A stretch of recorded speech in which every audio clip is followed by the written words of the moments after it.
I'm a huge believer in science-based training. I read studies all the time, I talk a lot about sports science here on the channel, and I think it's one of the most powerful tools we have if we want to train smarter. But I also think there's a big problem, because a lot of people hear science-based training and think that means we basically have training all figured out.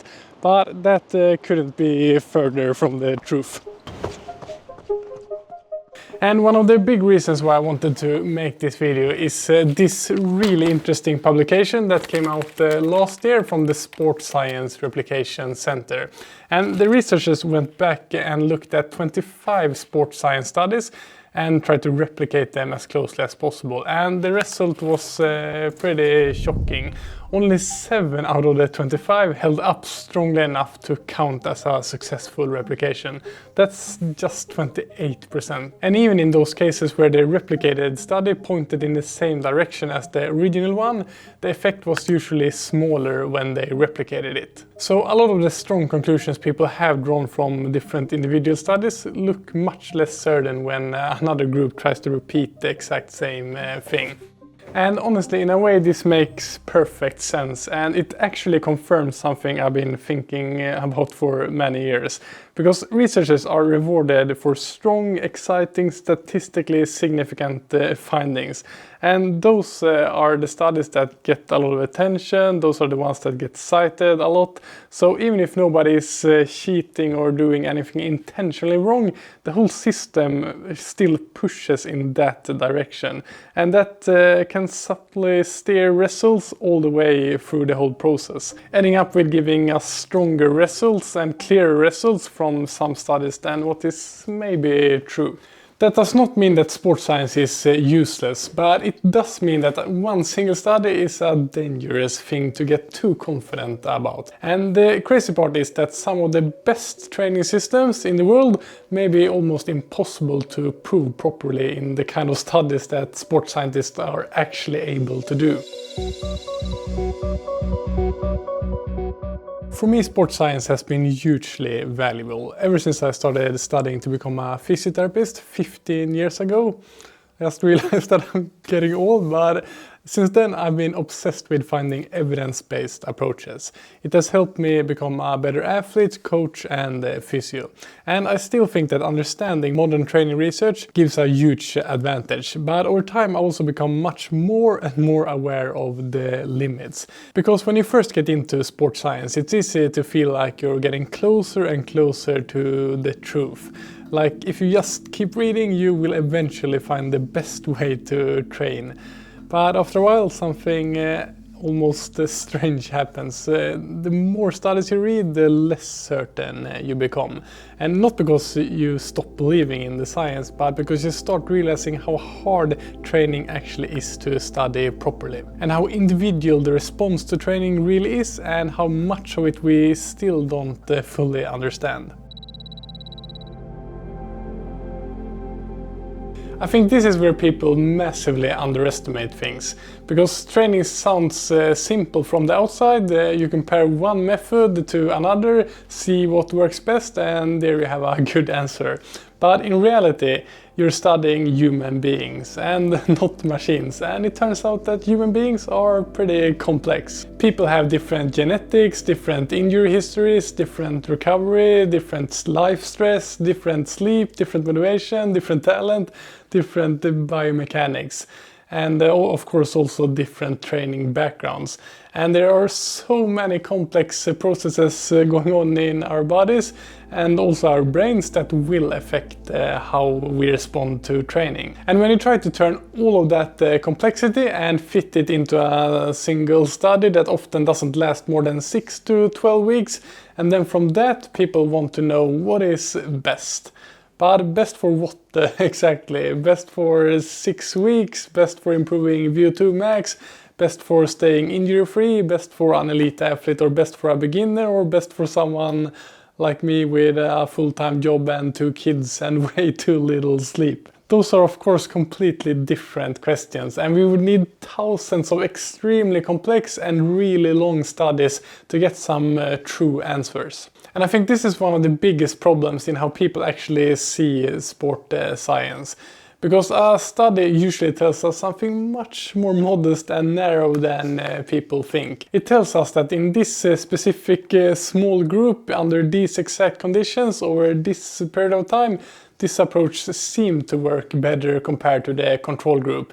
And that is useful for sure, but that is not the same thing as saying that this is the best way to train for long-term development. And this becomes really important in the next point I will talk about, threshold training. Because I think that's one of the part of training where this whole misunderstanding becomes really obvious.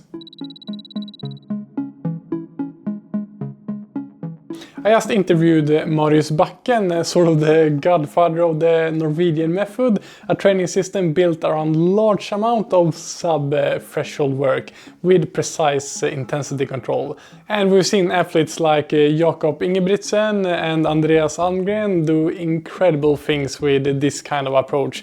And it also seems to be a very effective model for long-term development. And here in Scandinavia, it feels like almost every single top elite runner has adopted parts of this training methodology. But despite all of this, there are still some sharp critics of this training method. Because if you listen to a lot of the discussions going on online, some people almost talk as if the Norwegian method were so great, there should be a clean studies or several clean studies proving that it beats everything else.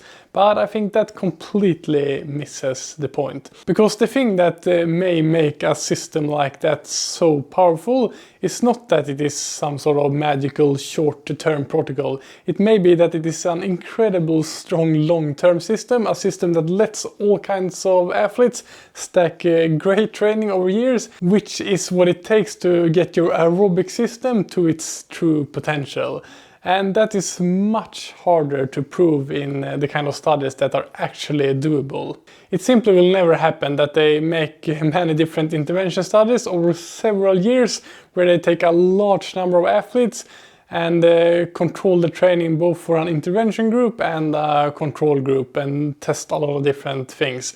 So most studies can't answer the question that actually matters for endurance athletes. That is, what happens if you have this training approach for 3 to 4 years?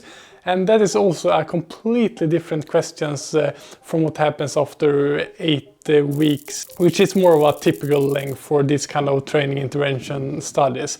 And I really think this is one of the biggest blind spots in modern evidence-based training. But even that is not the whole story, because there's another layer here that makes training science even messier than most people realize. Belief and basically placebo matters a lot. In this study from 2023, Lindberg et al. Found that athletes who believed they had received a more individualized and more optimal training program improved more in squat strength than athletes told they were in the control group. And this is despite completing the exact same workouts. So the authors concluded that placebo effects may meaningfully influence sports and exercise training outcomes. And this I find really fascinating, because it means that results are partly about what the athlete believes about the training. So if we now think about what that means in the real world, a slightly less theoretical optimal plan that an athlete truly and deeply believes in and enjoys and executes consistently in a good way may often outperform a more perfect plan they don't buy into. This is where a lot of people go wrong. They take a broad principle that is probably true to some extent, and then they turn it into a very specific commandment. Take strength training for runners, for example. I think strength training can be very useful for many runners, and the general principle is strong, but then people jump from that to some very exact and specific claim like this exercise selection, this exact rep range, and this exact protocol is the superior way for all runners to do strength. and that leap is often way too big. So a broad principle can be very well supported, while the exact best application remains much less certain, simply because we haven't tested every single approach in a good way, and we never will, to be honest. And that is where a lot of people get misled. They confuse what is supposed to be the conclusion of a study, which is often this seems to be working well for these kind of athletes, to something like this is the exact perfect protocol for athletes. And that is for sure not the same thing.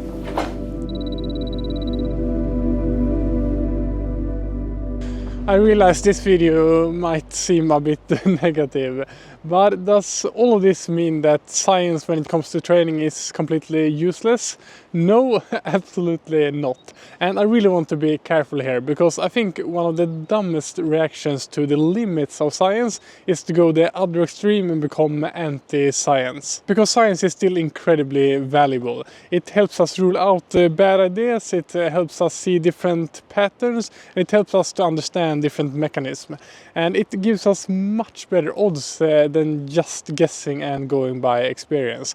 But I think science should usually guide your thinking, not replace your whole judgment. And honestly, I think that's one of the things that makes being an athlete and coach so fun, challenging and rewarding. Because there is no perfect formula, no study can fully tell you exactly what to do in every different situation. And you have to think for yourself. You have to observe, you have to use the best science we have, combine it with real experience, and keep adjusting until you actually understand what works for you. Because the more athletes I've worked with over the years, the less I believe that there is one single perfect way to train. There are principles that matters a lot, that it's good to know, but there are also many different ways to make good training work. And I think one of the biggest mistakes is believing we already have all of the answers, because we simply don't. And that is exactly why training is so interesting. So keep learning, keep thinking for yourself, and build a training philosophy that works for you. Train smart, have fun, and I will see you in the next video.